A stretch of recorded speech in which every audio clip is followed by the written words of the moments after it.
hogaamiyaha Kuuriyada Waqooyi Kim Jong-un ayaa awood dheeraad siiyay dadka isaga sida weyn uga agdhow oo ay ku jirto walaashiisa awoodda badan ku lahayd dalkaasi Kim Jong-un sida laga soo xigtay waaxda sirdoonka madaxweynaha Kuuriyada Waqooyi oo wali haya awoodda ugu badan ee dalkaasi ayaa haddana wararka qaar waxay sheegayaan inuu wareejiyay qaybo kamid ah isla markaana uu dhiibay dadka isaga sida weyn uga agdhow si uu iskaga yareeyo buuqa iyo culayska shaqada sida ay sheegeen sirdoonku haweenadan madaxweynaha walaalaha yihiin ayaa waxa laga dhigay maamulaha guud ee shaqaalaha Kuuriyada Waqooyi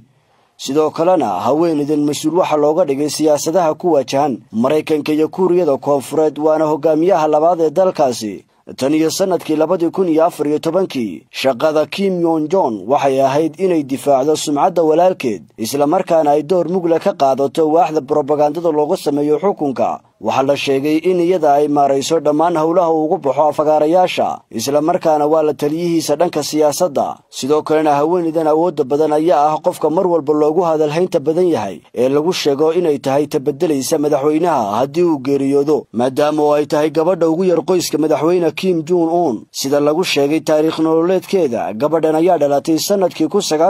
1987 waxaanay 4 sano ka yar tahay madaxweynaha dalkaasi sidoo kalena waxay ka mid tahay dadka sida aadka ah ugu dhow hogaamiyaha Kuuriyada Waqooyi Kim Jong-un ayaa markii ugu horeysay dareenka caalamka soo jiidatay sanadkii 2018 markaas oo ay ka mid ahay wafdigii Kim oo booqanaya Kuuriyada Koonfureed sidoo kalena waxay ka mid ahayd ergadii ciyaaraha Olombikada xilligaas oo kooxii ka socday koonfurta iyo waqooyigu ay hal koox noqdeen si weyn ayaa waxa loo hadalhayaa talaabadan uu qaaday madaxweynaha Kuuriyada Waqooyi waxaana ku soo beegmaysaa xilli muddooyinku u dambeeyay ay soo taraysay walaaca laga qabo xaaladda caafimaad ee madaxweynaha kadib qalliin lagaga sameeyay dhinaca wadnaha dadka siyaasadda falanqeeya ayaa talaabadan madaxweynaha ku tilmaamay mid sare u sii qaadaysa awoodii ay lahayd gabadha la dhalatay madaxweynuhu una sahlaysa inay ku dhaqaaqdo tallaabo kaste Cabdifatax Red codka bariga Afrika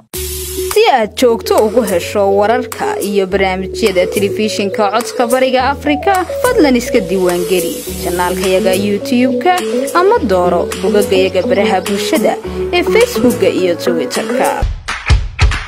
PC waa application ku sahlaya inaad si fudud lacag ugu dirto wadankii loo diruhuna uu ku helo saadkiisa iyo account-kiisa Dar es Salaam Bank haddaba la soo deg abka PC